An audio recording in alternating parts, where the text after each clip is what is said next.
Сәлеметсіңдер ме оқушылар, шәкірт онлайн мектебі сендермен мен Аяулым Нышанбайқызы. Бүгінгі біздің өтетін тақырыбымыз көп ұйықтаған зиян ау дейді.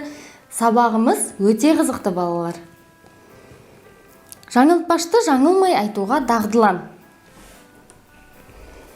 Жаңылтпаш дегеніміз балалар тез айтуымыз керек, нақты бір сөз ұйқасы бар.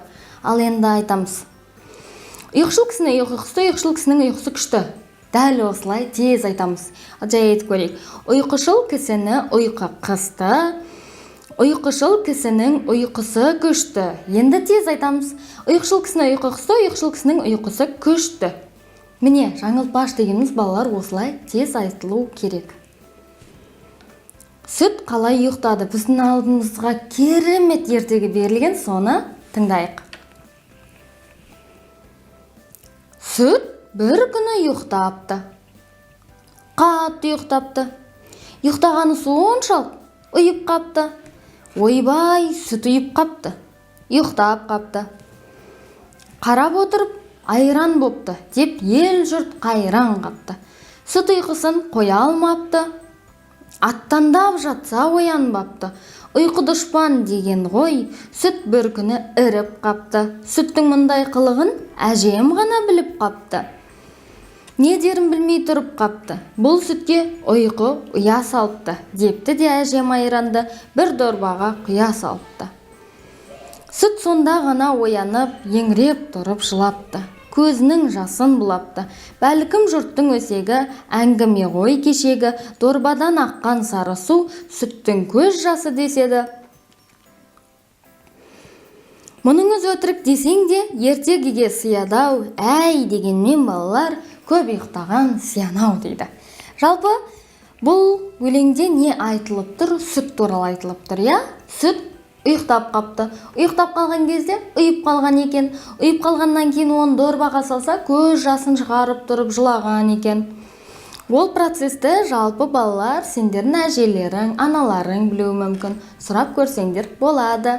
Себебі сүт қай кезде ұйыды, қай кезде айран болады. Сол туралы жазылған. Бұл жерде Оспанхан Әубәкіров атамыздың айтқысы келгені көп ұйықтаған зиянау. Тіпті сүттің өзі де сұйық болады ғой сүт, я? Ұйып қалған екен, соны айтқысы келген. Ертегідегі нақыл сөзді тап. Ертегідегі нақыл сөз ұйқы дұшпан. Оны қайдан білдік біз? Біріншіден, ұйқы дұшпан деген ғой деп тұр. Екіншіден, тырнақшаға алынып тұр, содан білеміз. Ұйқы дұшпан өйткені мақалға, мәтелге, яғни нақыл сөзге ұқсайды. Суретке қарап, ертегідегі сүттің іс-әрекетін қара сөзбен әңгімеле. Әжей іріген сүтті алып жатыр. Балалар, мына суретке қарап анықтаймыз. Әжей іріген сүтті алып жатыр. Іріген сүт, одан кейін не болады балалар? Оның суы ағып, кебеді. Ал кепкеннен кейін не болады? Оның суы сарқылады. Суы сарқылғаннан кейін оған кішкене айран қосып, тұз қосып, құрт жасайды. Немесе шекер қосып, ірімшік жасайды. Өте тамаша, я балалар?